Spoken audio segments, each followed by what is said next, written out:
کریں گے، اور آج کی اس محفل میں اس عظیم ہستی کا ہم ذکر کریں گے جن کے بارے میں کونین کے دولہ سرور دو عالم صلی اللہ تعالیٰ علیہ وسلم نے ارشاد فرمایا کہ ابو بکر سے پیار کرنا اور ابو بکر کا شکر ادا کرنا میری پوری امت کے اوپر واجب ہے۔ حضرات مکرم، ویسے عام طور پر جو تقریروں کا ایک نظام ہے اس میں بڑی دھواں دار تقریریں ہوتی ہیں، بڑے نعرے لگتے ہیں، لیکن آپ حضرات کو پتہ ہے کہ میری جو تقریریں ہیں عموماً اس روش سے ہٹ کر کے سادہ انداز میں ہوا کرتی ہیں، اور میں یہ چاہتا ہوں کہ جو لوگ تقریر سننے کے لیے آئیں تو وہ ایک پیغام بھی لے کر کے جائیں۔ تو آج جس ہستی کا ہم ذکر کر رہے ہیں، امیر المومنین افضل البشر بعد الانبیاء بالتحقیق سیدنا ابو بکر صدیق رضی اللہ تعالیٰ عنہ، ان کا ذکر اس دور کے اندر ایک اور اعتبار سے بھی بڑی اہمیت رکھتا ہے، کیونکہ آج کا جو وقت ہے لوگوں کے ایمان بڑے کمزور ہیں۔ الحاد کا فتنہ، ارتداد کا فتنہ، گمراہیت کا فتنہ، اور پھر وہ الگ الگ فتنوں کے نئے نئے روپ ہماری نگاہوں کے سامنے آ رہے ہیں، اور ایمان تو اتنا کمزور ہو گیا ہے، لوگوں کا ایمان اتنا کمزور ہو گیا ہے، اگر وہ پوری داستان اگر چھیڑ لی جائے نا تو واقعی افسوس بھی ہوتا ہے اور تعجب بھی ہوتا ہے کہ اتنا پیارا دین جس امت کے پاس میں ہو وہ اتنا کمزور ایمان رکھے۔ تو حضرت سیدنا ابو بکر صدیق رضی اللہ تعالیٰ عنہ کا ذکر کرنے سے ایک بڑا فائدہ یہ ہوتا ہے، ہمارے ایمان کو پاور ملتا ہے، ہمارے ایمان کے اندر طاقت آتی ہے، ہمارے ایمان کو توانائی ملتی ہے، ہمارے ایمان کو ایک نئی قوت اور نئی طاقت کا احساس ہوتا ہے، کیونکہ حضرت سیدنا ابو بکر صدیق رضی اللہ تعالیٰ عنہ کا ایمان بڑا مضبوط تھا۔ ان کا جب کوئی بندہ ذکر سنتا ہے تو پھر اس کے اندر بھی ایک للک پیدا ہوتی ہے اور ایمان کے اندر ایک جلا پیدا ہوتی ہے۔ اگر اسی تصور کے ساتھ میں آپ حضرات یہاں پر بیٹھیں گے تو انشاءاللہ حضرت سیدنا ابو بکر صدیق رضی اللہ تعالیٰ عنہ کی زندگی سے بڑا نور آپ کو ملے گا۔ آج کی اس محفل میں حضرت سیدنا ابو بکر صدیق کیسے ہیں، آپ صدیق کیوں ہیں، اس کے بارے میں کچھ گفتگو میں کروں گا۔ سب سے پہلے تو آپ یہ سمجھ لیں کہ حضرت سیدنا ابو بکر صدیق رضی اللہ تعالیٰ عنہ کی فضیلت کا یہ عالم ہے کہ انبیاء کرام کے بعد میں سارے انسانوں میں سب سے افضل حضرت سیدنا ابو بکر صدیق رضی اللہ تعالیٰ عنہ ہیں۔ حضرت عمر فاروق رضی اللہ تعالیٰ عنہ نے فرمایا تھا کہ اگر تمام زمین والوں کے ساتھ میں حضرت ابو بکر صدیق کے ایمان کا اگر وزن کیا جائے تو سارے زمین والوں کے ایمان پر حضرت ابو بکر کا ایمان بھاری پڑ جائے گا۔ اتنی قوت حضرت صدیق اکبر کے ایمان میں تھی۔ میرے آقا علیہ السلام نے ارشاد فرمایا، رب نے میرے دل کے اندر جو کچھ ڈالا تھا سب میں نے ابو بکر صدیق کے دل کے اندر ڈال دیا ہے۔ اور میرے آقا نے ارشاد فرمایا تھا، ایک موقع پہ ارشاد فرمایا تھا، کل قیامت کے دن کسی کو روزے کے دروازے سے بلایا جائے گا، کسی کو حج کے دروازے سے بلایا جائے گا، کسی کو صدقے کے دروازے سے بلایا جائے گا۔ حضرت ابو بکر صدیق نے جب میرے آقا کا یہ فرمان سنا تو پوچھا، یا رسول اللہ، کیا کوئی ایسا بھی ہے جسے کل قیامت کے دن سارے جنت کے دروازوں سے جنت کے اندر بلایا جائے؟ میرے آقا صلی اللہ تعالی علیہ وسلم نے ارشاد فرمایا، ابو بکر، وہ تم ہو کہ کل قیامت کے دن تمہیں جنت کے سارے دروازوں سے بلایا جائے گا۔ اور ایک موقع پہ میرے آقا علیہ السلام نے ارشاد فرمایا تھا، 360 ایسی صفتیں ہیں، 360 ایسی خصلتیں ہیں، اگر ان میں سے ایک صفت اور ایک خصلت کسی بندے کے اندر پائی جائے تو وہ بندہ اس صفت اور اس خصلت کی وجہ سے جنت میں چلا جائے گا۔ تو حضرت سیدنا ابو بکر صدیق رضی اللہ تعالیٰ عنہ نے کہا، یا رسول اللہ، ان 360 صفتوں میں سے ایک صفت اگر کسی میں پائی جائے وہ جنت میں چلا جائے گا، تو کیا کوئی ایسا بھی بندہ ہے جس کے اندر 360 پوری کی پوری صفتیں پائی جاتی ہیں؟ میرے آقا علیہ السلام نے ارشاد فرمایا، ابو بکر، وہ تمہاری ذات ہے کہ وہ ساری 360 صفتیں تمہارے اندر موجود ہیں۔ تو ایک صفت میں بندہ جنت میں چلا جائے، جس ابو بکر صدیق کی ذات کے اندر 360 صفتیں ہوں، اس کے جنتی ہونے کا مقام کتنا بلند ہوگا۔ آپ حضرات کو پتا ہے نا جنتی جوانوں کے سردار کون ہیں؟ حضرت امام حسن اور امام حسین۔ جنتی عورتوں کے سردار کون ہیں؟ حضرت سیدہ خاتون جنت فاطمہ زہرا رضی اللہ تعالیٰ عنہا۔ اب جوانوں کے سردار ہو گئے، عورتوں کے سردار ہو گئے، بوڑھوں کے سردار کون ہیں؟ تو بوڑھوں کو بھی بشارت دی گئی کہ جنتی بوڑھوں کے سردار حضرت ابو بکر اور حضرت عمر فاروق رضی اللہ تعالی عنہما ہیں۔ اب آپ سوچ رہے ہوں گے جنت میں تو کوئی بوڑھا ہوگا، نہیں، وہ تو جنت میں جانے کے بعد کوئی بوڑھا نہیں ہوگا، پہلے تو بوڑھے اور جوان سب کچھ ہوں گے۔ تو حضرت مکرم حضرت سیدنا ابو بکر صدیق کو میرے آقا علیہ السلام نے وہ فضیلتیں آپ کی بیان فرمائی۔ آج میں حضرت ابو بکر صدیق کی فضیلت بیان کرنے کے لیے یہاں پہ بیٹھا ہوں، آپ کی شان بیان کر رہا ہوں۔ آپ تھوڑی دیر تصور کریں، اگر کبھی آپ گئے ہوں مدینہ منورہ تو مدینے کی اس محفل کو یاد کریں، کونین کے دولہ موجود ہیں، میرے آقا علیہ السلام کے دربار کے بڑے شاعر حضرت حسان رضی اللہ تعالیٰ عنہ۔ میرے آقا علیہ السلام کو حضرت ابو بکر صدیق کی تعریف سننے میں کتنا مزہ آتا ہے، وہ آپ سنیں گے تو پھر آپ کو بھی سننے میں مزہ آئے گا۔ حضرت حسان سے میرے آقا صلی اللہ تعالیٰ علیہ وسلم نے ارشاد فرمایا، حسان ابو بکر کی تعریف میں تم نے کچھ کہا ہو تو مجھے سناؤ۔ اب حضرت حسان نے اشعار پڑھنا شروع کیے اور اشعار کے اندر حضرت ابو بکر صدیق کی تعریف وہ کرنے لگے۔ معلوم ہے انہوں نے کیا تعریف کی؟ ایک شعر کا مفہوم یہ ہے کہ حضرت ابو بکر صدیق میرے آقا صلی اللہ تعالیٰ علیہ وسلم کے محبوب ہیں اور مخلوق میں کوئی بھی ابو بکر کے برابر نہیں ہے۔ جب اس بات کو سنا نا، جب میرے آقا علیہ السلام نے اس بات کو سنا تو کہا، حسان تم نے بالکل صحیح کہا ہے، ابو بکر کی یہی شان ہے۔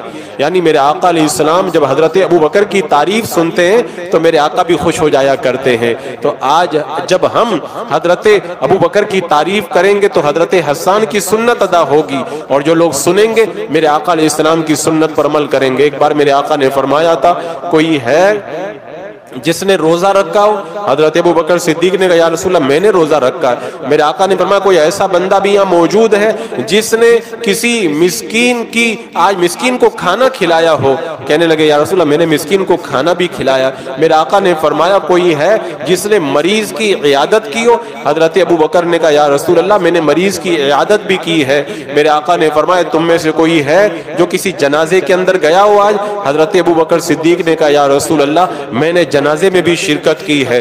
جب چار باتیں پوچھی، چاروں کے جواب میں حضرت سیدنا ابو بکر صدیق نے کہا، یا رسول اللہ میں نے عیادت کی، میں نے مسکین کو کھانا کھلایا، میں نے روزہ رکھا اور میں جنازے کے اندر گیا۔ میرے آقا نے ارشاد فرمایا، یہ خوبیاں جس کے اندر جمع ہو جائیں اللہ تعالیٰ اسے جنت عطا فرما دیتا ہے۔ تو حضرت ابو بکر صدیق رضی اللہ تعالیٰ عنہ کے جنتی ہونے کی بشارتیں کونین کے دولہ نے کتنی مرتبہ دی۔ ایک بار تو بڑی پیاری بات میرے آقا نے فرمائی کہ جب میں معراج کی رات معراج میں گیا تو میں نے جنت کا بڑا خوبصورت محل جنت کے اندر دیکھا۔ میں نے جب بڑا خوبصورت محل دیکھا تو میں نے حضرت جبریل امین سے پوچھا کہ جبریل، یہ اتنا پیارا اور اتنا خوبصورت جو محل نظر آ رہا ہے یہ محل کس کا ہے؟ تو حضرت جبریل امین نے بتایا، یہ محل آپ کے غلام ابو بکر صدیق کا محل ہے۔ اور ایک بار تو میرے آقا نے فرمایا تھا، اگر کوئی اس بات کو پسند کرتا ہو کہ زمین پر کسی ایسے بندے کو چلتا ہوا دیکھے جو جہنم سے بالکل آزاد ہے تو وہ ابو بکر کو دیکھ لے۔ وہ ابو بکر، وہ جہنم سے بالکل آزاد ہے، اس کو دیکھنا چاہے تو ابو بکر کو دیکھ لے۔ اور آزاد کا معنی ہوتا ہے عتیق۔ میرے آقا نے فرمایا تھا جہنم سے عتیق ہیں، تبھی سے آپ کا یہ لقب پڑ گیا کہ ابو بکر صدیق عتیق ہیں۔ اللہ کے رسول علیہ السلام نے اتنی بشارتیں عطا فرمائی۔ حضرت ابو بکر صدیق خود بھی صحابی ہیں، اور حضرت ابو بکر صدیق کے والد بھی صحابی ہیں، حضرت ابو بکر صدیق کے بیٹے بھی صحابی ہیں، آپ کے پوتے بھی صحابی ہیں۔ یہ کمال کس کو نصیب ہوگا؟ تین جن کی پشتے صحابیت کا شرف حاصل کر چکی۔ اور آپ کو معلوم ہے حضرت ابو بکر صدیق صحابہ کی جماعت کے اندر تنہا ایک ایسے صحابی ہیں، باقی صحابہ کو تو آپ آپ نے پڑھا ہوگا کہ کتابوں میں لکھا فلاں صحابی ہے، فلاں محدث نے بتایا فلاں صحابی ہے، فلاں بزرگ نے بتایا فلاں صحابی ہے، فلاں مورخ نے لکھا فلاں صحابی ہے، لیکن کوئی ایسا صحابی نہیں ہے جن کے بارے میں قرآن میں ہو کہ یہ صحابی ہیں سوائے ابو بکر صدیق رضی اللہ تعالیٰ عنہ کے، جن کے بارے میں میرے رب نے قرآن میں فرمایا اذ یقول لصاحبہ، حضرت ابو بکر کی صحابیت کو میرے رب نے قرآن میں بیان فرمایا۔ اسی لیے تو علماء نے فرمایا اگر کوئی حضرت ابو بکر صدیق کے صحابی ہونے کا انکار کر دے تو وہ کافر ہو جائے گا، کیونکہ یہ اللہ کے فرمان کا انکار لازم آتا ہے۔ تو میرے آقا علیہ السلام نے حضرت ابو بکر صدیق کے کمالات کو کتنا اجاگر کیا، کتنا اجاگر کیا۔ آج ہم تڑپتے ہیں، ترستے ہیں، اللہ ہماری نیکیاں قبول کر لے، ہماری نیکیاں قبول کر لے۔ لیکن آپ کو میں بتاؤں حضرت ابو بکر صدیق کے بارے میں اللہ نے قرآن میں ارشاد فرمایا اولئک الذین نتقبل عنہم، یعنی یہ وہ لوگ ہیں جن کی نیکیاں اللہ نے قبول فرما لی ہیں۔ اور اس آیت کے بارے میں فرمایا گیا، یہ آیت کریمہ حضرت ابو بکر صدیق کے بارے میں نازل ہوئی تھی۔ تو یہ ایسا مقام اللہ نے سیدنا صدیق اکبر کو عطا فرمایا۔ اور نیکیاں بھی کتنی نیکیاں تھی، ہماری اور آپ کی نیکیاں تو ہمیں پتہ نہیں جو کرتے ہیں وہ قبول ہیں کہ بھی نہیں ہے۔ حضرت ابو بکر کی نیکیوں کا عالم یہ ہے، حضرت ام المومنین عائشہ صدیقہ رضی اللہ تعالی عنہا کہتی ہے ایک بار اللہ کے رسول علیہ السلام گھر میں تشریف فرماتے، میں نے پوچھا کہ یا رسول اللہ یہ آسمان میں اتنے تارے نظر آ رہے ہیں، اتنی نیکیاں کسی کی ہوں گی؟ میرے آقا علیہ السلام نے ارشاد فرمایا اتنی نیکیاں میرے عمر کی ہیں۔ اب حضرت عائشہ تو سوچ رہی تھی کہ میرے آقا جو ہے میرے والد حضرت ابو بکر کا نام لیں گے، جب حضرت عمر کا نام سنا تب پھر فوراً سوال کیا کہ یا رسول اللہ یہ آسمان کے تاروں کے برابر جب حضرت عمر کی نیکیاں ہیں تو میرے ابا میرے والد ابو بکر کی نیکیاں کتنی ہیں؟ میرے آقا نے فرمایا کہ اے عائشہ یہ آسمان کے جتنے تارے ہیں اتنی نیکیاں تو عمر کی ہیں، اور حضرت عمر کی ساری نیکیاں مل کر کے ابو بکر کی ایک نیکی بنتی ہے۔ یعنی آسمان کے تاروں کے برابر ابو بکر کی خالی ایک نیکی ہے۔ اب حضرت ابو بکر کی ساری نیکیوں کا اندازہ کون لگا سکتا ہے؟ اللہ اکبر۔ تو یہ مقام و رتبہ اللہ نے حضرت سیدنا ابو بکر صدیق کو عطا فرمایا۔ یہ آج کل شیعہ رافضی کتے اور یہ نام کے مولائی حضرت ابو بکر صدیق رضی اللہ تعالیٰ عنہ کی شان میں بدتمیزی کرتے، کل قیامت کے دن میرے آقا علیہ السلام کی بارگاہ میں جا کے کیا منہ دکھائیں گے؟ حضرت مولا علی نے کہا تھا ایک بار کہ میں نے اللہ کے رسول علیہ السلام سے سنا ہے کہ پل صراط سے پار ہونے کا پروانہ ابو بکر جس کو دیں گے وہی پل صراط پار کر پائے گا۔ تو حضرت ابو بکر صدیق نے کہا میں بھی بتاتا ہوں، میں نے بھی سنا ہے کہ میں پل صراط کو پار کرنے کا پروانہ اسی کو دوں گا جو علی سے پیار کرے گا۔ یا تو پہلا قول حضرت ابو بکر کا ہے، دوسرا حضرت علی کا، یا پھر اس کا الٹ ہے۔ بہرحال حضرت ابو بکر صدیق رضی اللہ تعالیٰ عنہ کو اللہ نے یہ مقام دیا۔ اب حضرت ابو بکر صدیق کو صدیق کیوں کہتے ہیں؟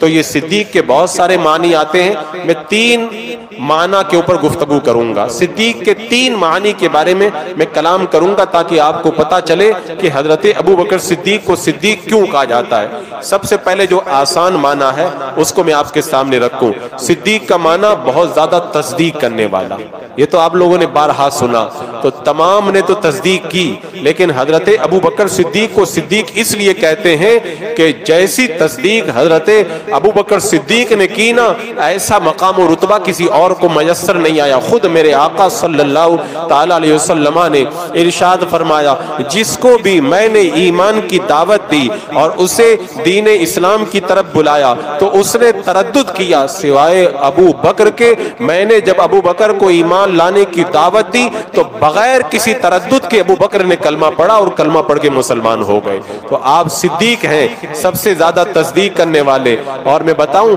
آپ کو تو صدیق خود اللہ تبارک و تعالیٰ نے فرمایا ہے، اور آپ کا نام صدیق ہونا تو پیدا ہونے سے پہلے مشہور ہو چکا تھا، جیسا کہ روایتوں میں آتا ہے حضرت ابو بکر صدیق ابھی بچپن میں تھے، ایک بار آپ کے والد ابو قحافہ حضرت ابو بکر کو لے کر کے بت خانے میں گئے، کیونکہ اس زمانے میں عرب کے اندر بتوں کی پوجا کی جاتی تھی، اور لے جا کر کے حضرت ابو بکر کو بتوں کے سامنے بٹھا دیا اور کہا دیکھو یہ تمہارے معبود ہیں، تمہارے خدا ہیں، ان کی تم عبادت کرو۔ حضرت ابو بکر صدیق کے والد جب آپ کو بٹھا کر کے چلے گئے تو حضرت ابو بکر صدیق نے ان بتوں کی طرف رخ کیا اور ان کو عاجز کرنے کے لیے آپ نے فرمایا تم اگر میرے خدا ہو، میں بھوکا ہوں مجھے کھانا کھلا دو، میں پیاسا ہوں مجھے پانی پلا دو، میں بے کپڑا ہوں میرا جسم پہ کپڑا نہیں مجھے کپڑا پہنا دو۔ اب جب حضرت ابو بکر صدیق نے یہ باتیں کہیں، بت تھوڑی بولا کرتے ہیں نا، بت تو چپ چاپ پڑا، بت بن کے پڑا ہوا ہے۔ حضرت ابو بکر صدیق نے جب کہا کوئی جواب نہیں ملا، آپ نے پتھر اٹھایا اور پتھر اٹھا کر کے بت کی طرف پھینکا، کہا اگر تو خدا ہے تو میرے پتھر سے بچ کر کے دکھا دے۔ اب وہ پتھر کا بت کیا بچ سکتا تھا، ایک جب ضرب لگی حضرت صدیق اکبر کے ہاتھوں کی، وہ زمین پہ گر گیا۔ حضرت ابو بکر کے والد آئے تو دیکھ کر کے انہیں بڑا رنج ہوا کہ ابو بکر تم نے یہ کیا کر دیا، تم نے یہ کیا کر دیا؟ کہا کہ آپ ہی نے تو بتایا تھا کہ یہ میرا معبود ہے، میں نے تو پتھر مارا یہ کچھ نہیں کر سکا۔ تو حضرت ابو بکر کے والد نے حضرت ابو بکر کا ہاتھ پکڑا اور ماں کے پاس لے کر کے گئے، ان کی ماں کے پاس، کہا تمہیں پتا ہے تمہارے بیٹے ابو بکر نے آج کیا کیا ہے، ہمارے بت کو پتھر مار کر کے گرا دیا۔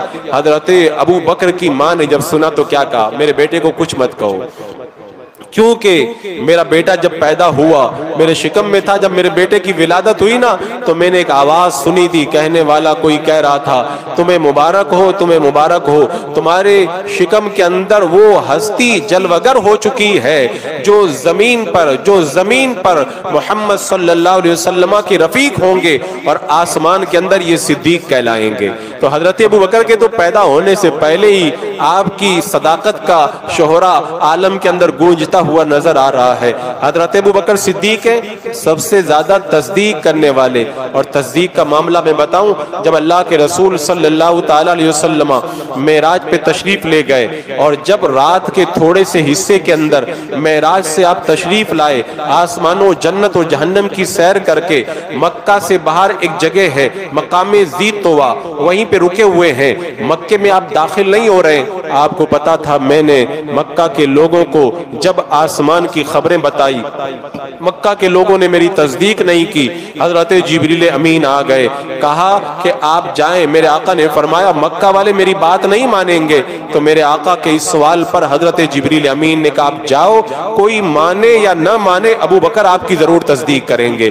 جب حضرت ابو بکر صدیق رضی اللہ تعالی عنہ مکہ میں موجود ہے، میرے آقا علیہ السلام مکہ کے اندر داخل ہوئے، اور جب ابو جہل وغیرہ سے میرے آقا علیہ السلام نے بتایا رات کے تھوڑے سے حصے میں رب نے مجھے آسمانوں کی سیر کرائی، مسجد حرام سے مسجد اقصی کی سیر کرائی، یہ دکھایا وہ دکھایا، اب آج تو ابو جہل کو مزہ آ گیا کہ آج ہی تو موقع ملا ہے، آج تک تو سب ان کو سچا مانتے تھے، آج ان کو جھٹلانے کا موقع مل گیا۔ کوئی بھی نہیں مانے گا کہ رات کے تھوڑے سے حصے میں یہ آسمانوں کی اور مسجد اقصی کی سیر کر کے چلے آئے۔ کہا یہ بات اگر میں دوسرے لوگوں کو بلاؤں سب کے سامنے کہو کہ میرے آقا نے کہا میں کہوں گا، جب سارے لوگوں کے سامنے میرے آقا علیہ السلام نے بتایا رب نے مجھے معراج عطا فرمائی اور رات کے تھوڑے سے حصے میں کہاں کہاں چلا گیا۔ اب جب حضرت ابو بکر کے پاس ابو جہل یا کافر دوڑے ہوئے گئے، کہا ابو بکر تمہیں متا ہے آج تمہارے ساتھی کیا کہہ رہے؟ کہا کیا کہہ رہے؟ کہا وہ کہہ رہے رات کے تھوڑے سے حصے میں اتنا لمبا سفر کر کے چلا آیا، مسجد اقصی بھی گیا، آسمانوں کی بھی میں نے سیر کر لی، کیا تم اس بات کو مانتے ہو؟ اب وہ سوچ رہے تھے کہ ابو بکر نے آج تک تو مانا ہے، آج موقع ملا ہے، ابو بکر بھی انکار کر دیں گے، لیکن جو صدیق ہو اس کا عالم کیا ہوتا ہے۔ حضرت ابو بکر صدیق نے جواب میں کہا تم کیا باتیں کرتے ہو، یہ تو معمولی بات ہے، میں تو اس سے بڑی بڑی خبروں کی تصدیق کرتا ہوا نظر آتا ہوں، میرے آقا نے اگر فرما دیا ہے تو یہ سچ ہے، میرے آقا رات کے حصے میں یہ سارا سفر کر کے پلٹ کر کے آئے ہیں۔ تو حضرت ابو بکر صدیق کو اللہ نے یہ مقام صدیقیت عطا فرمایا۔ میرے آقا علیہ السلام نے جب ابو بکر سے کہا نا کہ کلمہ پڑھ کے مسلمان ہو جاؤ، تردد نہیں کیا، بس فوراً کہا کہ یا رسول اللہ میں گواہی دیتا ہوں کہ آپ اللہ کے رسول، اللہ ایک ہے۔ اور حضرت ابو بکر نے کیسی تصدیق کی آپ دیکھیں، ہر موڑ پر میرے آقا صلی اللہ تعالی علیہ وسلم کی تصدیق کرتے ہوئے نظر آ رہے۔ حدیبیہ کا موقع ہے، میرے آقا صلی اللہ تعالی علیہ وسلم مقام حدیبیہ کے اندر موجود ہیں، مکہ سے سہیل آتے ہیں، وہ بعد میں ایمان لائے تھے، ابھی ایمان نہیں لائے تھے، اللہ کے رسول علیہ السلام سے صلح کر رہے ہیں۔ لکھا گیا اس سال آپ لوگ عمرہ نہیں کریں گے، اس سال واپس چلے جائیں گے، آئندہ سال آئیں گے اور آئندہ سال آ کر کے عمرہ کریں گے۔ ابھی لکھنے کی شروعات ہوئی تھی، تبھی سہیل کے لڑکے جو ایمان لا چکے تھے، حضرت ابو جندل، وہ مکہ والوں کے ظلم و ستم کا شکار تھے، ہاتھوں میں بیڑیاں پڑی ہیں، مکہ سے بھاگ کر کے حدیبیہ میں پہنچ گئے۔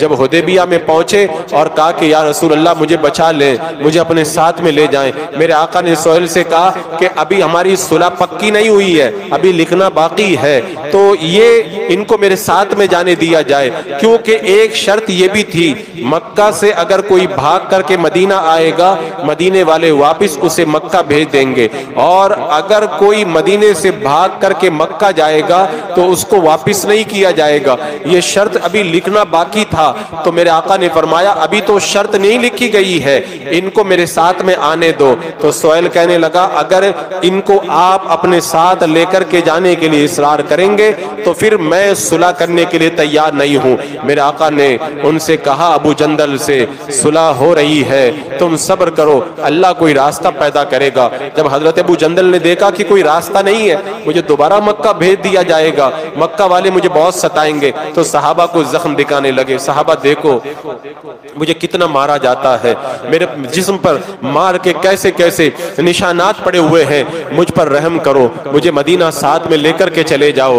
اب جب یہ عالم دیکھا، صحابہ کی آنکھوں میں بھی آنسو آ گئے، تو حضرت عمر رضی اللہ تعالیٰ عنہ نے اس وقت کہا تھا کہ یا رسول اللہ، کیا آپ اللہ کے سچے رسول نہیں ہیں؟ میرے آقا نے فرمایا میں ہاں اللہ کا سچا رسول ہوں۔ حضرت عمر نے کہا کیا وہ باطل پر نہیں ہے، ہم حق پر نہیں ہیں؟ میرے آقا نے فرمایا عمر سچ ہے، وہ باطل پر ہیں، ہم حق پر ہیں۔ تو حضرت عمر کہنے لگے یا رسول اللہ پھر ہم لوگ اتنا دب کر کے کیوں صلح کر رہے ہیں؟ یہ صحابی پریشان حال ہمارے ساتھ میں آنا چاہتے ہیں، ان کو ہم لے جا بھی نہیں پا رہے۔ میرے آقا صلی اللہ تعالی علیہ وسلم نے کہا عمر میں جو بھی کرتا ہوں اپنی رب کی مرضی سے کرتا ہوں۔ حضرت عمر جیسا اتنا مضبوط دل اور گردے والا، اتنا پائے کا صحابی، اتنا پارسا اور پرہیزگار صحابی، ایسے موقع پر وہ بھی جو ہے وہ پریشانی کے اندر مبتلا ہو گئے اور پریشانی کا شکار ہو گئے، اٹھ کر کے گئے حضرت ابو بکر صدیق کے پاس اور جاگنے کے بعد میں کہا کہ اے ابو بکر کیا ہم اللہ کے رسول علیہ السلام کا کلمہ پڑھتے میرے آقا سچے نبی نہیں ہیں؟ حضرت ابو بکر نے کہا بالکل سچے نبی ہے۔ کہا کہ کیا وہ کافر باطل پر نہیں ہے، ہم حق پر نہیں ہیں؟ کہا بالکل وہ باطل پر ہم حق پر ہیں۔ تو کہا کہ پھر اتنا دب کر کے ہم کیوں صلح کر رہے ہیں؟ جو جواب میرے آقا نے دیا تھا وہی جواب حضرت ابو بکر نے دیا، یعنی حضرت ابو بکر نے بتا دیا ایسے نازک موقع پر جب بڑے بڑے مضبوط صحابہ کے قدم بھی ڈگ بگانے لگتے ہیں، اللہ نے حضرت ابو بکر کو ایسا مضبوط ایمان دیا تھا کہ اس موقع پر بھی وہی کہتے ہیں جو میرے آقا صلی اللہ علیہ وسلم نے فرما دیا ہے۔ اسی لیے کہا جاتا ہے صدیق، سب سے زیادہ تصدیق کرنے والے۔ اور آپ دیکھیں جب مکہ کے اندر ظلم بڑھ گیا اور مکہ کے اندر جب بہت زیادہ ظلم و ستم ڈھایا جانے لگا، حضرت ابو بکر صدیق اپنے مکان کے اندر، آج بھی جب جاتے ہیں نا حاجی تو اب تو حرم شریف کے اندر آ گیا وہ مکان جو حضرت ابو بکر صدیق کا مکان تھا۔ پہلے تو مدینے سے بہت جو ہے وہ فاصلے پہ پڑتا تھا، اپنے صحن میں کھڑے ہو کر کے نماز پڑھتے اور نماز میں قرآن پڑھتے۔ تو مکہ کے کافروں نے آ کے کہا کہ ابو بکر اگر قرآن پڑھو گے تو ہم تمہیں قرآن نہیں پڑھنے دیں گے، اپنے مکان کے اندر جا کر کے رہو۔ اب حضرت ابو بکر نے دیکھا کہ جب قرآن پڑھنے پہ پابندی لگائی جا رہی ہے، آپ نے رخت سفر باندھا اور رخت سفر باندھ کر کے مکہ چھوڑ کر کے روانہ ہو گئے۔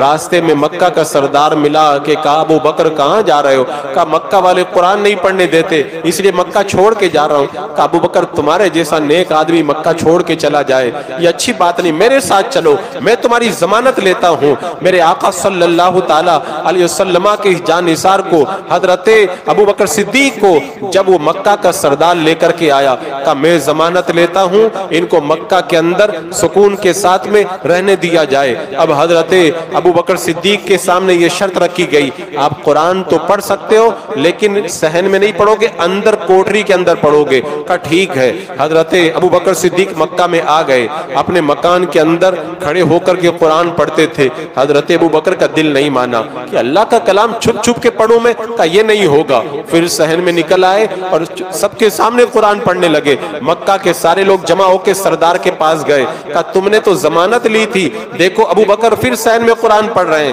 اب حضرت ابو بکر کا ایمان دیکھو کیسے صدیق ہیں۔ کہا کہ اگر آپ صحن میں قرآن پڑھیں گے تو پھر میں آپ کی ضمانت نہیں لے پاؤں گا۔ حضرت ابو بکر کا ایمان دیکھو، کہتے ہیں اگر تم سے میری حفاظت نہیں ہو سکتی تو تم اپنا ہاتھ ہٹا لو، میری حفاظت کرنے والا اللہ میرے لیے کافی ہے، اللہ میری حفاظت کرنے والا میرے لیے کافی ہے۔ تو ایسا مضبوط ایمان اور ایسا مقام صدق اللہ تبارک و تعالیٰ نے حضرت ابو بکر کو عطا فرمایا تھا کہ فرمایا کہ میں تو صحن میں قرآن پڑھوں گا، چاہے جو ہو جائے میں قرآن پڑھنا بند نہیں کروں گا۔ تو حضرت ابو بکر صدیق کو صدیق اس لیے کہا جاتا ہے، ہر موقع پر تصدیق کرنے کے اندر آپ سب سے آگے آگے نظر آتے ہیں، اور صدیق کا معنی ہوتا ہے تصدیق کرنے والا، ایک معنی۔ صدیق کا دوسرا معنی کیا ہوتا ہے؟ عارفین۔ اولیاء کرام فرماتے ہیں صدیق ایک بہت بڑا مقام ہے، اور صدیق اس کو کہتے ہیں جو اللہ کی راہ میں اپنا سب کچھ لٹا دیا کرتا ہے۔ اب اس معنی کے اعتبار سے دیکھیں تو حضرت ابو بکر صدیق تب بھی صدیق ہیں، انہوں نے رائے مولا میں اپنی جان بھی لٹائی، اپنا مال بھی لٹایا، اپنا وطن بھی ترک کیا، اپنے باپ اور اپنے بیٹے کی بھی پرواہ نہیں کی، اپنا سب کچھ نبی کے لیے قربان کیا۔ میں ایک ایک چیز کو مختصراً بتاتا ہوں۔ حضرت ابو بکر صدیق صدیق ہیں، عارفین کہتے ہیں صدیق وہ ہے جو سب کچھ اپنے مولا کے لیے لٹا دے۔ حضرت ابو بکر صدیق نے اللہ کی راہ میں اپنا مال بھی لٹایا۔ معلوم ہے کتنا مال لٹایا؟ حضرت ابو بکر صدیق جب کلمہ پڑھ کے مسلمان ہوئے تو ایک روایت کے مطابق آپ کے پاس میں سونے کے 40,000 سکے تھے، یعنی 40,000 اشرفیاں تھی۔ وہ جب ایمان لائے تو سارا کا سارا مال میرے آقا کے قدموں میں انہوں نے قربان کر دیا۔ بیٹھ کے آپ جوڑیں، کیلکولیٹر لے کر کے آپ جوڑیں 40,000 اشرفیوں کے کتنے لاکھ اور کتنے کروڑ بنتے ہیں، آپ اندازہ لگائیں گے تو حیران ہو جائیں گے۔ سارا مال میرے آقا کی راہ میں قربان کر دیا۔ آپ صدیق ہیں، جب ہجرت کر کے جانے لگے تو گھر میں 5,000 درہم بچے تھے، اپنے بچے کے لیے نہیں چھوڑے، اپنی بیٹی کے لیے نہیں چھوڑے، اپنے باپ کے لیے نہیں چھوڑے، سارا مال اٹھا کر کے ساتھ میں رکھ لیا۔ اگر کوئی پوچھے ابو بکر ساتھ میں مال کیوں لے کے جا رہے ہو؟ کہ سفر میں جا رہے ہیں نا، پتہ نہیں میرے آقا کو کب ضرورت پڑ جائے، تو آقا کے اوپر قربان کرنے کے لیے مال کو ساتھ میں لے کر کے جا رہا ہوں۔ اور آپ دیکھیں جب مکہ کی سرزمین پر غلاموں کو ستایا جاتا تھا، حضرت ابو بکر اپنا مال خرچ کرتے کرتے غلاموں کو خریدتے تھے اور خرید کر کے آزاد کرتے تھے، اپنا مال رائے مولا کے اندر قربان کرتے ہوئے نظر آ رہے ہیں۔ اور آپ کو بتاؤں حضرت ابو بکر صدیق نے اپنا مال کیسے قربان کیا رائے مولا کے اندر؟ غزوہ تبوک کے موقع پر یا ایک غزوے کے موقع پہ میرے آقا علیہ السلام نے جب کہا تھا نا کہ اللہ کی راہ میں اپنا مال پیش کرو، حضرت ابو بکر نے معلوم ہے کتنا مال دیا، اپنے گھر کا سارا سامان اٹھایا، سارا مال جمع کیا، سارے کپڑے جمع کیے، سارے برتن جمع کیے، بس یہ سمجھ لو کہ جھاڑو لگا کر کے سارا سامان اٹھا کر کے میرے آقا کے قدموں میں لے آئے۔ اپنے جسم پر جو لباس تھا اس لباس کو بھی اتار دیا، وہ بھی میرے آقا کو دے دیا، ایک چادر اپنے جسم پر رکھ لی اور بٹن بھی میرے آقا کو نکال کر کے دے دیے، اور بٹن کی جگہ میں چادر کے اندر ببول کے کانٹے لگا دیے۔ اور جب میرے آقا کی بارگاہ میں پہنچے ہیں اور جانے کے بعد میں میرے آقا نے پوچھا ابو بکر یہ سارا مال لائے ہو، گھر پہ کیا چھوڑ کے آئے ہو؟ کہا یا رسول اللہ گھر پہ اللہ اس کے رسول کو چھوڑ کر کے آیا ہوں۔ تو جو سب کچھ قربان کر دے اسے صدیق کہتے ہیں۔ اپنا سارا مال راہ مولا کے اندر قربان کرنے والی ذات حضرت ابو بکر صدیق کی ہے۔ تبھی تو میرے آقا صلی اللہ تعالیٰ علیہ وسلم نے ارشاد فرمایا جتنا نفع مجھے ابو بکر کے مال نے پہنچایا ہے اتنا نفع مجھے کسی کے مال نے نہیں پہنچایا۔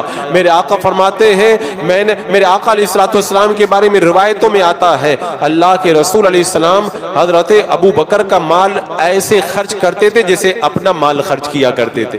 جب مسجد نبوی کی تعمیر کی باری آئی نا خریدنے کی تو اس وقت پیسہ نکال کے دینے والی ذات حضرت ابو بکر صدیق رضی اللہ تعالیٰ عنہ کی تھی۔ تو اپنا مال بھی انہوں نے رائے مولا میں قربان کیا۔ اب آگے دیکھیں انہوں نے اپنا وطن تو قربان کیا، ہجرت کر کے چلے گئے، اپنا گھر بھی چھوڑ کے چلے گئے، اور بتاؤں اپنے باپ کو بھی میرے آقا کے سامنے انہوں نے کچھ نہ سمجھا۔ ایک بار میرے آقا علیہ السلام کی شان میں حضرت ابو قحافہ ایمان لانے سے پہلے کچھ غلط کلمات بول گئے، حضرت ابو بکر صدیق نے اپنے باپ کو مارا۔ میرے آقا کی بارگاہ میں جب پہنچے تو میرے آقا نے فرمایا ابو بکر مجھے پتا چلا تم نے اپنے باپ کو مارا ہے۔ حضرت ابو بکر نے کہا یا رسول اللہ وہ آپ کی شان میں غلط باتیں کہہ رہے، وہ تو میں نے ایسے ہی مارا، اگر میرے ہاتھ میں تلوار ہوتی تو گردن کاٹ کے میں الگ کر دیتا۔ یہ ہے صدیق، سب مولا کی راہ میں لٹا دیا۔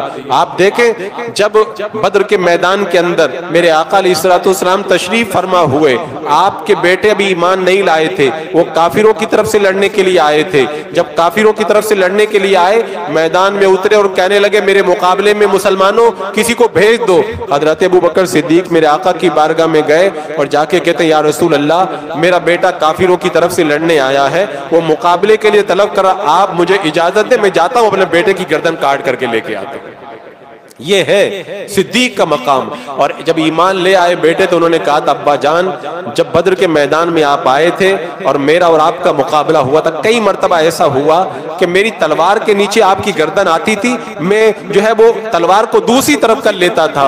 حضرت ابو بکر کیسا ایمان رکھتے تھے، فرمایا کہ بیٹا یہ تو تھا کہ باپ ہونے کا خیال کر کے تلوار ادھر ادھر کر لیتا، اگر بدر کے میدان میں تیری گردن میری تلوار کے نیچے آ جاتی تو بیٹا سمجھ کے میں تجھے چھوڑ نہیں دیتا، دشمن رسول سمجھ کر کے میں تیری گردن کاٹ کر کے الگ کر دیتا۔ پروانے کو چراغ بلبل کو پھول بس، صدیق کے لیے اللہ اس کا رسول بس۔ یہ جذبہ اللہ تبارک و تعالیٰ نے حضرت سید ابو بکر کو عطا کیا تھا۔ وطن قربان کیا، مال قربان کیا، باپ اور اولاد کو قربان کیا، اور پھر سنے اپنی جان کو بھی نبی کے لیے قربان کر دیا۔ کتنی مرتبہ قربان کیا، ایک دو بار نہیں کتنی بار قربان کیا، اور سارے واقعات میں بتاؤں تو اس کے لیے بھی لمبا وقت چاہیے۔ حضرت سیدنا ابو بکر صدیق نے میرے آقا کے لیے اپنی جان کتنی مرتبہ قربان کی۔ حضرت مولا علی رضی اللہ تعالیٰ عنہ فرماتے ہیں اے لوگوں بتاؤ سب سے زیادہ بہادر کون ہے؟ تو لوگوں نے کہا مولا علی آپ سب سے زیادہ بہادر ہیں؟ کہا نہیں میں تو اپنے برابر والے سے مقابلہ کرتا تھا، سب سے زیادہ بہادر حضرت ابو بکر صدیق ہیں، اس لیے کہ مکہ کے اندر ایک بار کافروں نے اللہ کے رسول علیہ السلام کو پکڑ لیا کہ آپ ہمارے بتوں کو برا کہتے ہیں، تو اس وقت حضرت ابو بکر صدیق کے علاوہ کوئی بچانے کے لیے آگے نہیں آیا۔ حضرت ابو بکر صدیق رضی اللہ تعالیٰ عنہ گئے اور کافروں کو دھکا دے کر کے الگ کیا، سارے کافر حضرت ابو بکر کے اوپر ٹوٹ پڑے اور آپ کو بہت مارا۔ تو سب سے زیادہ بہادر اگر کوئی ہے حضرت ابو بکر صدیق رضی اللہ تعالیٰ عنہ ہے، اپنی جان کی پرواہ نہیں کی۔ میرے آقا علیہ السلام کے اوپر کوئی نشان نہیں آنا چاہیے۔ اسی طرح ایک موقع پر حضرت ابو بکر صدیق رضی اللہ تعالیٰ عنہ کا جان قربان کرنے کا منظر آپ ملاحظہ کریں۔ جب مسلمانوں کی تعداد 40 تک پہنچ گئی، حضرت ابو بکر صدیق نے کہا یا رسول اللہ میرا دل چاہتا ہے اب تو کھلم کھلا جا کے اسلام کی تبلیغ کرتے ہیں۔ میرے آقا علیہ السلام نے منع فرمایا، ابھی مکے میں اسلام کمزور ہے۔ حضرت ابو بکر نے اصرار کیا، جب دیوانہ مچل گیا تو میرے آقا نے اجازت دے دی۔ کتنا پیارا منظر ہوگا جب حرم کے اندر آج پہلی مرتبہ مسلمانوں کا پروگرام ہو رہا تھا۔ حرم کے صحن میں آج تک اللہ کا نام لینے پہ مارا جاتا تھا نا، آج حضرت ابو بکر پوری ہمت جٹا کر کے اپنے میرے آقا علیہ السلام کے صحابہ کو لے کر اپنی قربانی پیش کرنے کے لیے اتر گئے۔ آج اگر میں تقریر کر رہا ہوں، اگر کوئی عالم تقریر کرے کون سے بڑے مرتبے کی بات ہے، آج ہم تقریر کریں ہمارے لیے ساری سہولتیں ہیں۔ حضرت ابو بکر نے وہاں پہ کھڑے ہو کے تقریر کی تھی جہاں پہ تقریر کرنے پہ مارا جاتا تھا۔ اسلام کے سب سے پہلے مقرر اور خطیب کا نام حضرت ابو بکر صدیق رضی اللہ تعالیٰ عنہ۔ صحابہ میں سب سے پہلے مقرر اور سب سے پہلے خطیب حضرت ابو بکر صدیق ہیں۔ اب حضرت ابو بکر صدیق جب کھڑے ہو گئے نا، اب اللہ ایک ہے بیان کرنا شروع کیا، یہ سارے بت جو ہے نا، سارے بت باطل ہیں، یہ خدا ہو ہی نہیں سکتے۔ کتنا حوصلہ چاہیے، کتنا جگر چاہیے اس کے لیے، یہ کوئی معمولی بات تھی؟ وہ بڑے بڑے جابر اور ظالم مکہ میں موجود تھے، حضرت ابو بکر آج کھول کر کے بتوں کا رد کر رہے تھے۔ یہ کتنے دل اور گردے والا، دل اور گردے کی بات تھی، اور یہ کتنے کمال کا یہ معاملہ تھا۔ حضرت ابو بکر صدیق رضی اللہ تعالیٰ عنہ نے جب اس بات کو پیش کیا نا، سارے کافر حضرت ابو بکر پہ ٹوٹ پڑے۔ کتنا مارا، کتنا مارا اس کو بتا نہیں سکتے، بس یہ سمجھ لیں روایتوں میں آتا ہے ناک اور سارے ہونٹ سب سوج گئے، سب لگتا تھا جیسے چہرے میں ناک کدھر پتہ بھی نہیں چل پا رہا تھا، چہرہ سوج گیا۔ بدن پر جہاں جہاں بدن پہ بالوں کو ہاتھ لگاتے تھے سر میں، تو بال ٹوٹ کر کے ہاتھوں میں آ جاتے تھے، بے ہوش ہو کر کے گر گئے۔ لوگ سمجھا اب ان کا انتقال ہو گیا ہے۔ دین کے لیے مار کھا کر کے اور پھر دین کا پیغام لوگوں تک پہنچانا، اسے کہتے ہیں حضرت ابو بکر صدیق رضی اللہ تعالیٰ عنہ۔ آج اگر میں تقریر کروں تو مجھے جان کا ڈر نہیں ہے، ان کو پتا تھا میں یہاں پہ تقریر کروں گا مجھے جان سے مار دیا جائے گا، لیکن اللہ کی راہ میں جان قربان کرنے والی ذات ابو بکر صدیق کی تھی، اسی لیے آپ کو صدیق کہا جاتا ہے۔ قبیلے والے آئے، اٹھا کر کے گھر پہ لے کے گئے، اب اعلان کر دیا اگر آج ابو بکر کا انتقال ہو گیا تو جس نے بھی ابو بکر پہ حملہ کیا ہے، قبیلے والوں نے کہا خون کا بدلہ خون سے لیں گے۔ شام تک انتظار کرتے رہے، شام ہوئی تو حضرت ابو بکر کو خدا خدا کر کے جب ہوش آیا، دن بھر جو مار کھا کے بے ہوش رہا ہو، ہوش آنے کے بعد اتنا جو زخموں سے چورو کتنا درد ہو رہا ہوگا، وہ درد کے اندر بھی حضرت ابو بکر نے ہوش میں آ کے جب آنکھیں کھولی نا، سب سے پہلے کہا کہ میرے آقا کہاں پہ مجھے بتاؤ۔ لوگ کہہ رہے انہی کی وجہ سے تمہیں مارا جا رہا، انہی کا نام لے رہے ہو، کہا نہیں مجھے بتاؤ میرے آقا کا کیا حال ہے۔ قبیلے والوں نے کہا کہ ٹھیک ہے، اپنی ان کی ماں سے کہا ان کو سنبھالو، اب ان کو ہوش آ گیا، چلو ٹھیک ہے۔ قبیلے والے چلے گئے، ماں کھانا لائی، بیٹا پیارا بیٹا تھا، کہا میرے بیٹے کچھ کھانا کھا لو۔ حضرت ابو بکر نے کہا کہ میرے آقا نے کھانا کھایا کہ نہیں کھایا مجھے نہیں معلوم، میں کیسے کھانا کھا لوں، پہلے میں اپنے آقا کے حال کو معلوم کروں گا۔ کہا بیٹا مجھے تو نہیں معلوم ہے، کہا حضرت عمر کی بہن سے معلوم کرو۔ اب ماں اپنے بیٹے کو خوش کرنے کے لیے، ابھی چونکہ ایمان تو نہیں لائی تھی، اپنے بیٹے کا دل رکھنے کے لیے حضرت عمر کی بہن کو بلا کے لائی، کہا بتاؤ میرے آقا کا کیا حال ہے، میرے آقا کا حال مجھے بتاؤ۔ یہ ہوتی ہے دیوانگی، آئے عشق تیرے صدقے جلنے سے چھٹے سستے، جو آگ بجھا دے گی وہ آگ لگائیے۔ عشق کی ایسی آگ دل کے اندر جل رہی تھی۔ حضرت عمر کی بہن آئی نا، جب دیکھا تو ان کی آنکھوں میں بھی آنسو آ گئے کہ ظالموں نے ابو بکر پہ کتنا ظلم کیا تھا، تو کہا میرے آقا کے پاس مجھے لے چلو۔ تو ماں نے کہا بیٹا ابھی تو کافر بار موجود ہیں، پہلے کچھ سناٹا ہو جانے دو۔ جب رات ہو گئی اور چراغ میں بتی پڑ گئی، لوگ گھروں میں بند ہو گئے، کھانا کھانے میں لگ گئے، ایک طرف سے ماں نے پکڑا، دوسری طرف سے حضرت عمر کی بہن نے پکڑا، اور حضرت ابو بکر کو سہارا دے کر کے لے جا رہے ہیں۔ کہاں پہ؟ حضرت عمر کی بہن نے بتایا تھا حضرت ارقم کے گھر میں میرے آقا موجود ہیں۔ جب حضرت ارقم کے مکان میں میرے آقا کے پاس پہنچے نا حضرت ابو بکر، جب اتنا زخموں سے چور بدن میرے آقا نے دیکھا نا، اللہ کے رسول علیہ السلام کی آنکھوں میں بھی آنسو آ گئے، رو پڑے۔ حضرت ابو بکر بھی میرے آقا سے مل کے رونے لگے۔ حضرت ابو بکر کا حال دیکھ کر صحابہ بھی پھوٹ پھوٹ کر کے رونے لگے، لیکن جب میرے آقا کو دیکھا نا تو حضرت ابو بکر کے دل کو قرار آ گیا اور بتا دیا میرے آقا خیریت سے ہے، تو اس کے بعد میں مجھے اپنے زخموں کی کوئی پرواہ نہیں۔ کیوں؟ صدیق وہ ہوا کرتا ہے جو اپنا سب کچھ رائے مولا میں قربان کر دیتا ہے۔ اور میں بتاؤں میرے آقا کے لیے حضرت ابو بکر نے جان کتنی مرتبہ قربان کی، یہ ایک دو بار کا واقعہ نہیں ہے۔ آپ یاد کرو جب ہجرت کی رات آئی تھی نا، تو ہجرت کی رات میرے آقا نے کسی اور کو ساتھ میں نہیں لیا، کس کو ساتھ میں لیا؟ آج اگر ساتھ میں لیا تو حضرت ابو بکر کو ساتھ میں لیا۔ کیوں؟ اس لیے کہ آج کوئی معمولی بات نہیں ہے، سارے کافر تلواریں لے کر کے گھر کو گھیر کے کھڑے ہو گئے۔ آج کی رات جو میرے آقا کے ساتھ میں جائے گا وہ جان ہتھیلی پر لے کر کے جائے گا، اور ایسے موقع پہ ضرورت ہے ایک ایسے عاشق کی جو اپنا تن من دھن سب قربان کرنے کا حوصلہ رکھتا ہو، اور یہ خصوصیت میرے آقا کو اگر نظر آئی تو حضرت ابو بکر میں نظر آئی۔ حضرت ابو بکر کو ہجرت کی رات ساتھ میں لے کر کے گئے۔ اب وہ ہجرت کی رات کا اگر پورا منظر میں پیش کروں گا تو میری پوری تقریر پھر اسی پہ ختم ہو جائے گی، بس اتنا سمجھ لیں اس رات میں حضرت ابو بکر میرے آقا کو جب لے کر کے جا رہے تھے نا، روایتوں میں آتا ہے کبھی دائیں ہو جاتے، کبھی بائیں ہو جاتے، کبھی آگے چلے جاتے، کبھی پیچھے چلے جاتے، اس کو کہتے ہیں صدیق۔ میرے آقا نے پوچھا کہ ابو بکر یہ کیا آگے پیچھے تم ادھر ادھر جا رہے ہو؟ تو حضرت ابو بکر نے کہا یا رسول اللہ جب چلتا ہوں خیال آتا کافر ادھر سے آ جائیں گے دائیں طرف سے تو دائیں طرف ہو جاتا ہوں، خیال آتا بائیں طرف سے آئیں گے بائیں طرف ہو جاتا ہوں، خیال آتا آگے سے آئیں گے آگے چلا جاتا ہوں، خیال آتا بائیں پیچھے سے آئیں گے پیچھے چلا جاتا ہوں۔ یعنی حضرت ابو بکر نے بتا دیا یا رسول اللہ آپ کو کچھ نہیں ہونا چاہیے، اگر کوئی حملہ ہو تو ابو بکر کی جان چلے جائے یہ تو گوارا ہے، لیکن آپ پر زخم آئے یہ مجھے گوارا نہیں ہے۔ اپنی جان قربان کر رہے ہیں۔ اور پھر وہ منظر کتنا پیارا منظر تھا جب حضرت ابو بکر صدیق میرے آقا علیہ السلام کو لے کر کے غار ثور کے پاس پہنچے تھے۔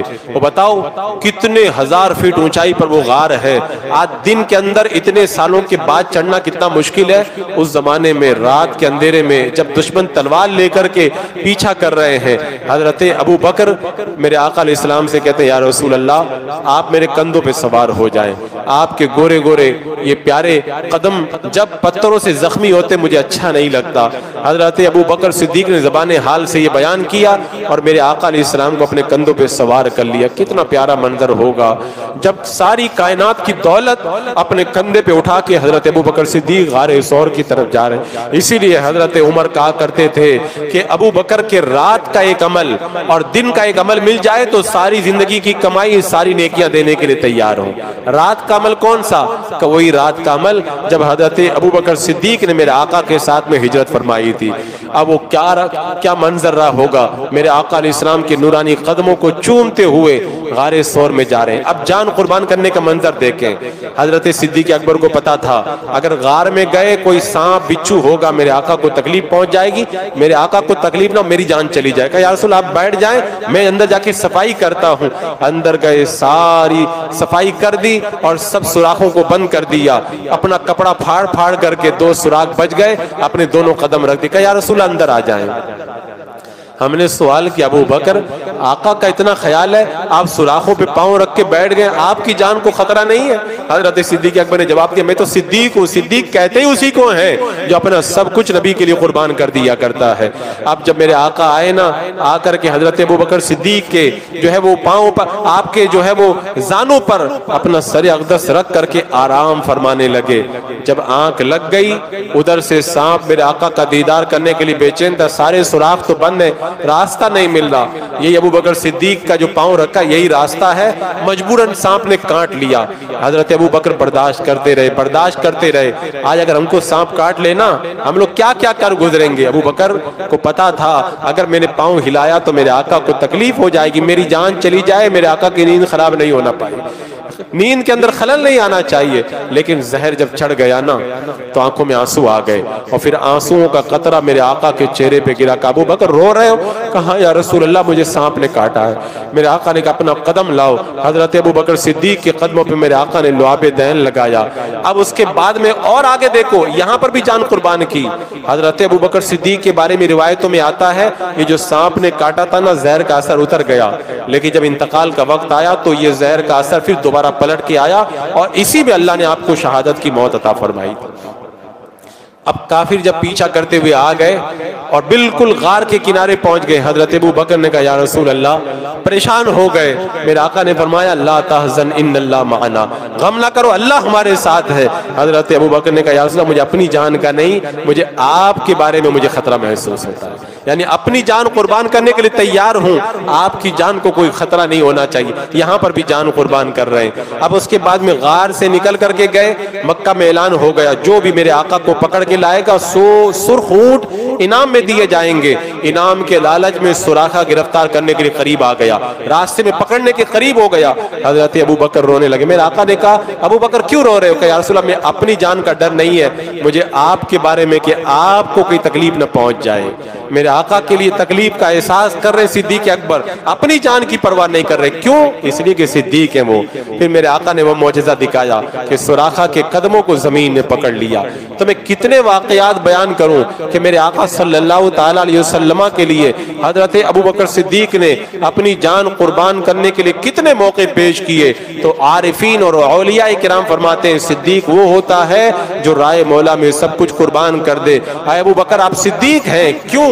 آپ نے رائے مولا میں جان بھی قربان کی, آپ نے مال بھی قربان کیا, اولاد کو بھی قربان کیا, رشتہ داروں کو بھی قربان کیا, وطن کو بھی قربان کیا, اپنا تن من دھن سب کچھ نبی کے لیے آپ نے لٹا دیا. اس لیے حضرت ابوبکر صدیق رضی اللہ تعالیٰ عنہ کو ابو بکر کہا جاتا ہے.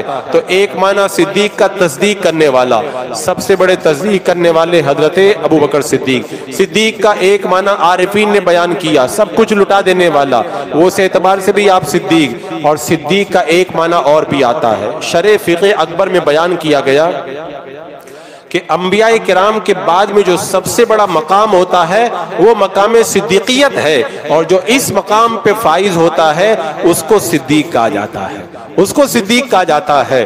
حضرت ابوبکر صدیق رضی اللہ تعالیٰ عنہ اس اعتبار سے بھی صدیق ہیں, انبیاء کرام کے بعد میں سارے انسانوں میں سب سے افضل ذات کا نام حضرت ابوبکر صدیق ہے. جیسا کہ ایک روایت میں آتا ہے حضرت ابو دردہ رضی اللہ تعالیٰ عنہ حضرت ابوبکر صدیق کے آگے چل رہے تھے. میرے آقا نے کہا ابو دردہ تم ابو بکر سے آگے چل رہے ہو, ابو بکر سے آگے چل رہے ہو, حالانکہ ابو بکر دنیا اور آخرت میں تم سے افضل ہیں. پھر میرے آقا نے وہ جملہ ارشاد فرمایا کہ آسمان کا یہ سورج انبیاء کرام اور مرسلین اعظام کے علاوہ ابو بکر سے افضل کسی انسان کے اوپر طلوع نہیں ہوا ہے. انبیاء و مرسلین کے بعد سارے انسانوں میں سب سے افضل ذات کا نام حضرت ابو بکر صدیق رضی اللہ تعالیٰ عنہ ہے, اور جو انبیاء کے بعد سب سے افضل ہوتا ہے اسی کو صدیق کہا جاتا ہے. اسی لیے حضرت عبداللہ ابن عمر کہتے ہیں صحابہ کے دور میں ہم جب باتیں کرتے تھے تو کہا کرتے تھے تمام صحابہ میں سب سے افضل حضرت ابوبکر صدیق ہیں, اس کے بعد میں حضرت عمر فاروق ہیں, اس کے بعد میں حضرت عثمان غنی ہیں. اور حضرت ابو ہریرہ کہتے ہیں ہم لوگ جب بات کرتے تھے نا تو کہتے تھے صحابہ میں سب سے افضل حضرت ابوبکر صدیق, اس لیے کہ وہ صدیق ہیں. حضرت میمون بن مہران سے کسی نے پوچھا تھا کہ حضرت ابوبکر و عمر افضل ہیں یا حضرت علی افضل ہیں؟ آپ کے ہاتھوں میں عصا تھا, عصا کانپ گیا اور لرز گیا, عصا گر گیا. کہا مجھے نہیں معلوم تھا کہ لوگ ایسا سوال کریں گے, اس وقت تک میں زندہ رہوں گا کہ لوگ مجھ سے پوچھیں گے کہ ابو بکر اور عمر سے بھی کوئی افضل ہے. سن لو سب سے افضل حضرت ابوبکر صدیق رضی اللہ تعالیٰ عنہ. تو حضرت ابوبکر سب سے افضل ہے کیوں؟ اس لیے کہ آپ مقام صدیقیت کے اوپر فائز ہیں. ابھی میں نے خطبے کے بعد جو آیت کریمہ پڑھی جس میں اللہ تعالیٰ فرماتا ہے والذی جاء بالصدق, وہ جو صدق کو لے کر کے تشریف لائے. حضرت علی رضی اللہ تعالیٰ عنہ فرماتے ہیں اس سے مراد میرے آقا صلی اللہ علیہ وسلم. پھر آگے فرمایا صدق بی, اور جنہوں نے ان کی تصدیق کی, اس سے مراد حضرت ابوبکر صدیق رضی اللہ تعالیٰ عنہ. تو حضرت علی نے بتا دیا کہ صدیق کون ہے, حضرت ابوبکر صدیق, ان کو صدیق کہا جاتا ہے. جو صدیق ہوتا ہے وہ انبیاء کے بعد میں سب سے افضل مقام پہ فائز ہوا کرتا ہے. حضرت علی نے بار بار بتایا سب سے افضل حضرت ابوبکر صدیق رضی اللہ تعالیٰ عنہ ہے. اور اہل بیت کی آپ بات کریں, اہل بیت کے اندر سیدنا امام باقر رحمت اللہ تعالیٰ علیہ اپنی تلوار ہاتھ میں لے کر جب آئے, تلوار پہ کچھ جو ہے وہ نقش و نگار کیا ہوا تھا, ہیلیا سونے کا کام. کسی نے پوچھا یہ جائز ہے؟ کہا جائز ہے. کہا کہ کیوں جائز ہے؟ کہا اس لیے کہ ابوبکر صدیق کی تلوار میں بھی یہی کام کیا ہوا تھا. کہا ابوبکر کو آپ صدیق کہتے؟ حضرت امام باقر نے کہا تیری ماں تجھ پہ روئے, اللہ اس کی تصدیق نہ کرے جو ابوبکر کو صدیق نہ مانتا ہو. اور امام جعفر صادق کہتے, امام زین العابدین امام حسین کے بیٹے, ان سے کسی نے پوچھ لیا ابو بکر کے بارے میں کچھ بتائیے. کہا ابو بکر صدیق کے بارے میں؟ اس نے کہا کہ ابو بکر کو صدیق کہتے؟ کہا میں صدیق نہیں کہتا ہوں, بلکہ ان کو اللہ کے رسول نے صدیق کہا, انصار نے صدیق کہا, مہاجرین نے صدیق کہا. تو جو صدیق ہوتا ہے وہ انبیاء کے بعد سب سے افضل ہوتا ہے. اس اعتبار سے بھی حضرت ابو بکر صدیق رضی اللہ تعالیٰ عنہ کو صدیق کہا جاتا ہے. اور عزیزان مکرم آپ دیکھیں حضرت ابو بکر کیسے صدیق ہے. احد پہاڑ پہ میرے آقا علیہ السلام تشریف لے گئے, احد پہاڑ لرزنے لگا. احد پہاڑ لرزنے کیا لگا, میرے آقا کی آمد پہ جھومنے لگا. میرے آقا نے ٹھوکر لگائی اور کہا کہ اے پہاڑ رک جا, تجھے پتا نہیں تجھ پر ایک اللہ کا نبی ہے, ایک صدیق ہے اور 2 شہید ہیں. میرے آقا نے بتا دیا کہ ابو بکر صدیق ہیں، ابو بکر صدیق ہیں، تو میرے آقا جن کو صدیق فرما دیں، اور خود رب نے حضرت ابو بکر کو صدیق فرمایا ہے، حضرت ابو بکر صدیق رضی اللہ تعالیٰ عنہ ایسے مقام صدق کے اوپر فائز تھے۔ تو عزیزان مکرم، ہم جو حضرت ابو بکر کو صدیق کہتے، آپ جس اعتبار سے بھی دیکھ لیں، اللہ تبارک و تعالیٰ نے حضرت ابو بکر کو صدیق بنایا ہے۔ اور عزیزان مکرم، آپ دیکھیں ان کا مقام صدیقیت کتنا بلند ہے، کتنا بلند ہے۔ اللہ اکبر کبیرہ۔ جب میرے آقا صلی اللہ تعالیٰ علیہ وسلم کا وصال ہو گیا، جب وصال ہو گیا، وصال سے پہلے میرے آقا علیہ السلام نے حضرت اسامہ کو ایک لشکر دیا تھا، ملک شام پر حملہ کرنے کے لیے روانہ فرمایا تھا۔ ابھی وہ مدینے کے باہر رکے ہوئے تھے، میرے آقا کا وصال ہو گیا، کچھ لوگ اسلام سے پھر گئے، منافقین نے فتنہ برپا کر دیا، کفار مسلمانوں کے خلاف پلاننگ کرنے لگے۔ صحابہ آئے اور آنے کے بعد مشورہ دیا، اے ابو بکر، میرے آقا نے جو لشکر شام کی طرف روانہ کرنے کے لیے بھیجا تھا ابھی وہ گیا نہیں ہے، آپ ان کو واپس بلا لیں۔ حضرت ابو بکر کیسے صدیق سنے؟ حضرت ابو بکر نے کہا کہ اگر درندے آئیں اور آ کر کے مجھے نوچ کر کے لے جائیں، تب بھی میرے آقا نے جس لشکر کو بھیج دیا ہے اس لشکر کو میں واپس نہیں بلا سکتا، اور جو جھنڈا میرے آقا نے باندھ دیا ہے اس جھنڈے کو میں نہیں کھول سکتا۔ صحابہ حیران تھے، اگر یہ لشکر چلا گیا مدینہ خالی ہو جائے گا، کافر حملہ کر دیں گے، کیا ہوگا؟ لیکن حضرت ابو بکر کی مقام صداقت کو دیکھو، میرے آقا نے جو کہہ دیا وہ ہو کر کے رہے گا، چاہے کچھ بھی ہو جائے، چاہے درندے آئیں اور مدینے کی پاک باز عورتوں کو نوچ کر کے کھینچ کر کے وہ جنگل میں لے جائیں، تب بھی اللہ کے رسول نے جو فرما دیا ہے اس کے خلاف میں نہیں کر سکتا۔ اب دیکھیں لشکر گیا، جب لشکر گیا اللہ نے ان کو فتح عطا فرما دی، اور ادھر جو منافق تھے، کافر تھے، انہوں نے دیکھا کہ اتنا اللہ کے رسول کے وصال کے بعد بھی مسلمانوں کے اندر پاور ہے کہ وہ اپنا لشکر باہر بھیج رہے، وہ بھی ڈر گئے، سارے فتنے دب گئے۔ تب صحابہ کو پتا چلا فیصلہ وہی صحیح تھا جو حضرت ابو بکر نے کیا تھا۔ اسی لیے حضرت ابو ہریرہ کہا کرتے تھے، اگر میرے آقا کے وصال کے بعد میں حضرت ابو بکر اگر خلافت کی اگر زمام کو نہ سنبھالتے تو پھر روئے زمین پر اللہ کی عبادت کرنے والا کوئی باقی نہیں رہ جاتا تھا۔ یہ ایسا مقام اللہ نے حضرت ابو بکر کو عطا کیا۔ اور جب میرے آقا کا وصال ہوا، کچھ لوگوں نے کہا ہم لوگ زکوٰۃ نہیں دیں گے، باقی سب کچھ کریں گے، تو حضرت ابو بکر نے کہا جو اونٹ کی رسی زکوٰۃ میں دیتا تھا اگر وہ بھی نہیں دے گا نا میں اس سے بھی جہاد کروں گا۔ حضرت عمر آ گئے اور آنے کے بعد کہنے لگے کہ ابو بکر تھوڑا نرمی کرو، میرے آقا کا وصال ہو گیا ہے۔ حضرت ابو بکر نے کہا اسلام مکمل ہو چکا ہے، وہی کا آنا بند ہو چکا ہے، اور میں زندہ ہوں، اور اسلام کے اندر کمی ہو جائے ابو بکر کو یہ گوارا نہیں۔ عمر اسلام لانے سے پہلے تو بڑے بہادر تھے، اسلام لانے کے بعد اتنے پست ہو گئے ہو، سن لو اونٹ کی ایک رسی بھی اگر یہ نہیں دیں گے نا ابو بکر ان سے بھی جہاد کرے گا۔ اور میرے آقا علیہ السلام کی گفتگو اور آپ کے فرامین پر اتنا یقین تھا حضرت ابو بکر کو، آپ نے جب جہاد کا اعلان کیا نا بعد میں حضرت عمر کہا کرتے تھے صحیح فیصلہ وہی ہے جو حضرت ابو بکر صدیق رضی اللہ تعالیٰ عنہ نے فرمایا تھا۔ عزیزان مکرم، حضرت ابو بکر کا کیا کہنا، میرے آقا نے فرمایا ابو بکر سب سے پہلے جنت میں میری امت کے اندر تم ہی جاؤ گے۔ اور میرے آقا سے پوچھا گیا تھا کہ آپ کا محبوب کون ہے؟ میرے آقا نے کہا میرا محبوب ابو بکر ہے۔ اور پھر میرے آقا نے فرمایا اگر خدا کے علاوہ میں کسی اور کو خلیل بناتا نا تو میں خلیل بناتا تو میں ابو بکر کو خلیل بناتا، ابو بکر کو اپنا دوست بناتا، لیکن میرا خلیل اللہ ہے۔ میرا آقا علیہ السلام کو کتنا پیار تھا حضرت ابو بکر صدیق سے، آج آپ غور کریں، آپ غور کریں۔ اور میرے آقا کا پیار صدیق اکبر کے دل میں کتنا تھا۔ جب انتقال کا وقت آیا نا اپنی بیٹی حضرت عائشہ سے پوچھا بتاؤ میرے آقا کو کفن میں کتنے کپڑے دیے گئے تھے؟ یعنی دنیا سے جاتے جاتے بھی یہی خیال ہے کہ جتنے کپڑوں میں میرے آقا کو کفن دیا گیا تھا وہی سنت ادا کی جائے۔ اور آج حضرت ابو بکر صدیق کی قسمت دیکھو، آپ کو پتا ہے نا میرے آقا علیہ السلام جس زمین میں آج آپ کا روضہ انور ہے وہ زمین عرش اعظم سے بھی افضل ہے، خانہ کعبہ سے بھی افضل ہے، ساری کائنات سے افضل ہے، اور اس افضل جگہ کے بالکل پاس میں لیٹے ہوئے حضرت ابو بکر اور حضرت عمر رضی اللہ تعالیٰ۔